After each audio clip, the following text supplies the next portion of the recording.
What is the first thing that comes to your mind when you hear the word Minecraft?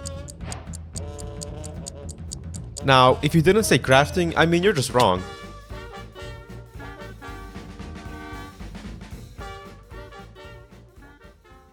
Come on guys, it's in the name, Minecraft. You mine, and then you go back and craft, then go and mine again, then craft, and it's a cycle that never ends. So you could say that crafting is an essential part of Minecraft's core gameplay.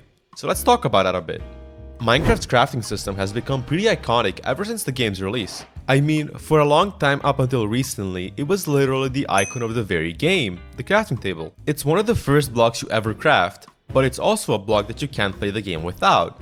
Whether you have no weapons, tools, or armor, whether you have full netherite, or even if you're purely playing in creative, at one point or another, you will need a crafting table for something. The menu is clean and easy to understand, and the 3x3 crafting grid is just enough to make out the recipes, such as the ones for pickaxes or other obscure recipes. I mean, imagine how you would craft a pickaxe in a 2x2 crafting grid. It's just not possible. So even though crafting already exists in the game, for our use case, we'll have to redesign it from the ground up. We'll be keeping the basic 3x3 design and basically every other aspect of crafting, but just remaking it to fit our game better. The first step towards doing this is making a menu, so let's just...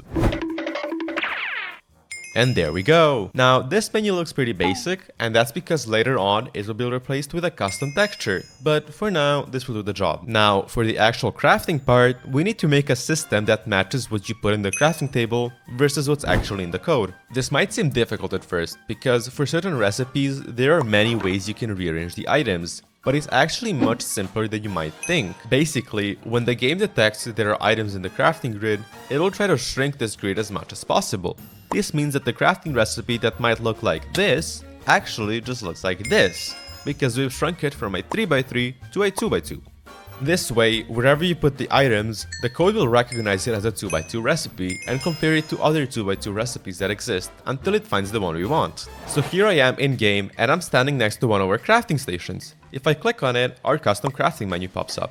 Now, as you can see, this crafting menu consists of the crafting grid, but also of another button, but I'll get to that later on in the episode. Our main concern right now is crafting our custom items. Now, we do actually have some custom items, but there's no way to obtain them yet. This is where our design team comes into play. They create mobs, items, quests, etc. They're actually responsible for making most of their content in-game. Now, if you want to become a part of the design team yourself, there's this really interesting link down in the description that starts with discord.gg, and you can find all of our application forms for our positions if you go to that link. Currently, they're open for artists, builders, and designers. So, if you'd like to help out with the server and get some pretty sweet perks, you should give it a shot.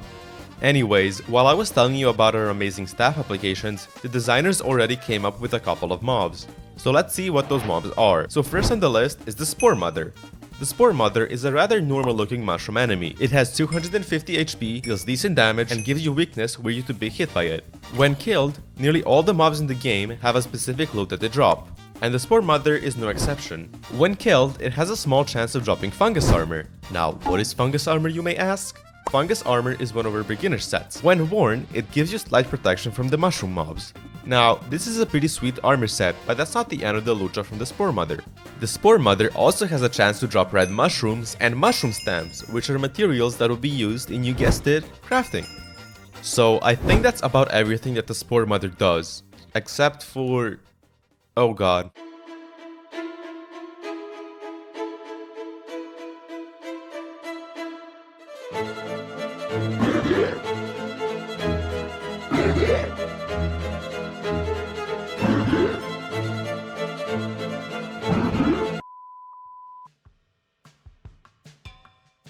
Ignoring the fact that we essentially made birth in Minecraft, the next mob that I just scarred you with is the Spore Child. The Spore Child is a spawn from hell, whose only job is to kill you. It's small, it's fast, and it's very annoying. And as you know how they say, the apple doesn't fall far from the tree, well neither does this mob. Its loot drops are essentially the same as the loot drops from the Spore Mother, just with a smaller chance. The Spore Child gives no debuff when it attacks you, but that's compensated with the fact that it will kill you at supersonic speeds. Next up on the list is the Mushroom Warrior. Unlike the Spore Mother and the Spore Child, this mob will 2-hit you. It's got 400 HP and it will haunt you in your dreams. The loot drops on this thing are just something else.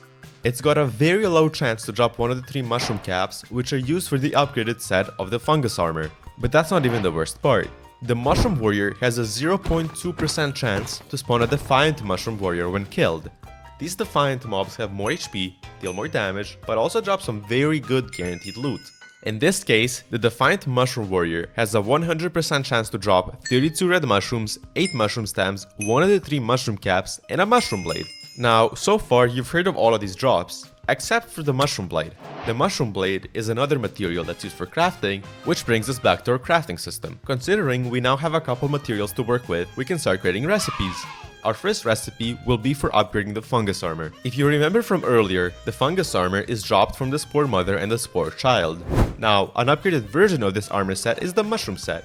Unfortunately, only 3 of the 4 pieces required for the mushroom set can be crafted from the fungus armor. The helmet is obtained from the mushroom warrior, remember? These are the recipes.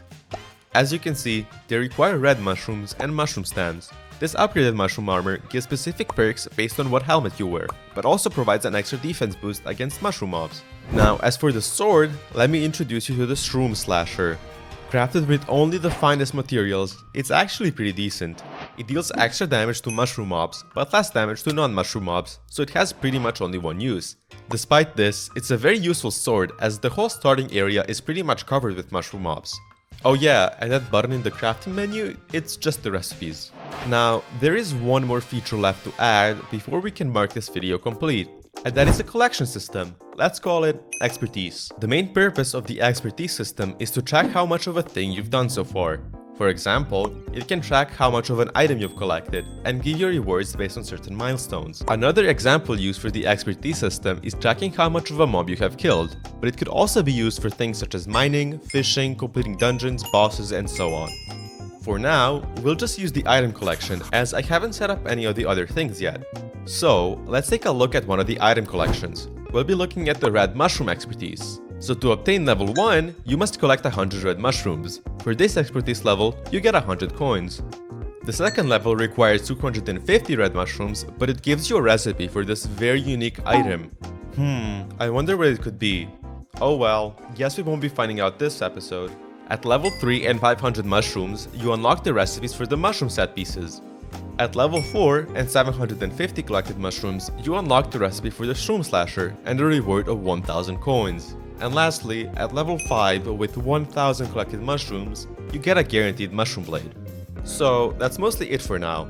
We'll be adding more content later on in the series, but it's nonetheless very important to lay out these systems first. Anyways, thank you to everyone who subscribed to my Patreon, whose names you can see on the screen right now. Thank you for watching, and have a great day.